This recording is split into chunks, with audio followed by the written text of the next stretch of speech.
மிகு பேரவைத் தலைவர்களே, உறுதியாக சட்டமன்ற உறுப்பினர்கள் எதிர்க்கட்சி தலைவருடைய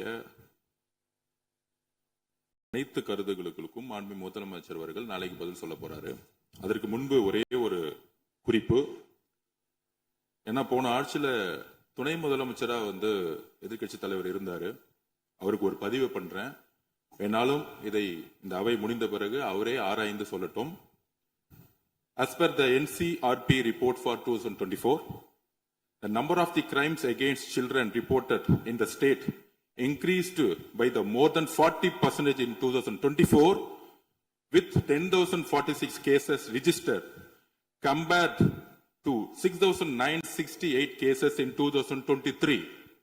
அன்றைக்கு திராவிட முன்னேற்ற கழகத்துடைய முதலமைச்சராக இருந்த திரு மு க ஸ்டாலின் அவர்களுடைய ஆட்சியில், நீங்கள் டெப்டி சிஎம்மாக இருந்த ஆட்சியில் 2023 இருந்து 2024 ஒரு வருடத்தில் 40% போஸ்கோ ஆக்ட், அதாவது குழந்தைகளுக்கு பாதிப்பு ஏற்பட்டது. யாரோட அறிக்கைன்னா NCRP. இதற்கு முக்கிய காரணம் ட்ரக்ஸ். 6 வருடங்களுக்கு முன்பு ட்ரக்ஸ் தமிழ்நாட்டில் கிடையாது, இது எல்லோருக்கும் தெரியும்.